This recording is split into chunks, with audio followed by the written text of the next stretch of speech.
Wafanyabiashara wametakiwa kuendesha shughuli zao ndani ya maeneo rasmi na biashara badala ya kuweka bidhaa na huduma nje ya maduka, hali inayochangia uchafuzi wa mazingira na kuharibu mandhari ya mji. Akizungumza wakati wa mwendelezo wa ziara ya ukaguzi wa usafi wa mazingira barabarani, mwenyekiti wa kamati ya sheria na utawala wa baraza la manispaa Magharibi B Unguja, Hassan Ali Nassor, amesema hatua hiyo inalenga kuhakikisha mji unakuwa safi na wenye kuvutia. Alisisitiza kuwa ni wajibu wa wafanyabiashara pamoja na madereva kushirikiana katika kudumisha usafi wa mazingira ili kuimarisha haiba ya mji na kuvutia maendeleo. Kuelekea mwenge wetu wa uhuru, tumesema tuwe na mambo mawili ambayo hasa ndiyo malengo ya ziara hii. La kwanza ni kuhakikisha maeneo yote yetu ya barabara zetu zote kuanzia uwanja wa ndege mpaka Amani, lakini pia kuanzia Mwanakwerekwe flyover mpaka Fuoni na Jumbi, maeneo haya hayakai gari yoyote katika maeneo ya njia za watembea kwa miguu.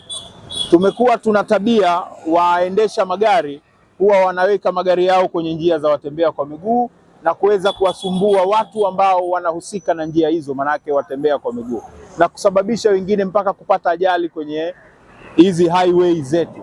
Hivyo tumeanza jana, tunaendelea leo kufunga magari yote ambayo yapo na yamewekwa kwenye njia za watembea kwa miguu, na tutatoa faini kwa mujibu wa sheria inavyoeleza. Jambo la pili, kuna maduka ambayo tumetoa maelekezo, tumetoa na barua kwamba biashara zinatakiwa ziwekwe ndani ya maduka kama leseni zao zinavyosema, lakini wana biashara ndani ya maduka na wana biashara nyingine nje ya maduka. Serikali imeshatoa maelekezo kwa mdomo, lakini pia imeshatoa maelekezo kwa barua kwamba si ruhusa kwa mfanyabiashara yoyote kuweka biashara nje ya maduka yake. Hivyo hilo ni jambo la pili ambalo tunafanya, na tunaamini tukimaliza ziara hii maeneo yetu yote yatakuwa safi, na hapo tutakuwa tuko tayari kukaribisha mwenge wa uhuru. Lakini pia tunatoa wito pia kwa wafanyabiashara na wanaoendesha vyombo vya moto kwenye barabara zetu waendelee kuwa na umakini. Vyombo hivyo vya moto vinatakiwa vipakiwe kwenye maeneo sahihi ambayo yanajulikana, na biashara wasiweke kwenye maeneo ya nje ya maduka yao. Cha msingi ambacho mwenge wa uhuru unaangalia ni usafi wa maeneo na barabara zetu. Imani yetu baada ya kuwa tumefanya hili, maeneo yetu yatakuwa safi na tunaelekea kwenye ushindi wa mwenge kitaifa. Lakini sio tu kwa sababu ya mwenge. Tunajua hili ni jukumu letu la kawaida kama baraza la manispaa. Tumeanza nalo kipindi hichi, tulishawahi kufanya operation hizi maeneo mengi tu kwa kipindi tofauti, miezi 3, miezi 6 iliyopita. Tunaendelea na tunataka kuwaambia wafanyabiashara na ambao wanamiliki vyombo vya moto kwenye maeneo haya kwamba hii operation ni endelevu.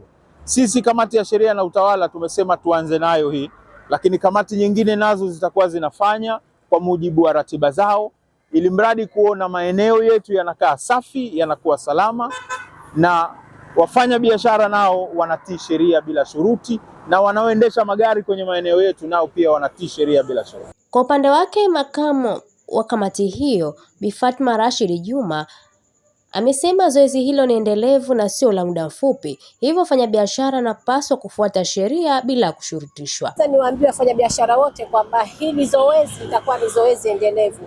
Kwa hiyo kama tumepita leo mtu tushampa mikakati, basi mikakati ile pale aweze kusimamia, kwa sababu tukija sisi tena sasa tunakuja tunawaambia, tunawaelekeza, lakini tukija tena kwamba ni kazi tu tunaifanya na kutoa faini ya papo kwa papo tutakachoendelea nacho. So kwamba unakuja mwenge ndio tunafanya zoezi hili. Hili zoezi litakuwa ni endelevu la kila siku. Hii kamati itakuwa katika kazi yake, kwa sababu manispaa kazi yake ni usafi. Na sisi tumekubaliana kama ni madiwani ni usafi, na kama kamati ya sheria tutafanya sheria kwa kila takapohusika. Kwa hiyo kamati itakuwa ni endelevu na jambo hili zoezi hili ni endelevu. Kwa hiyo tuwe makini tutakapopita, sionekane kama mtu kaonewa. Ni jambo tumepita, tumelizungumza na barua tayari tushazipeleka, kwa sasa hivi ni utekelezaji tu katika majukumu yetu ya manispaa Magharibi B.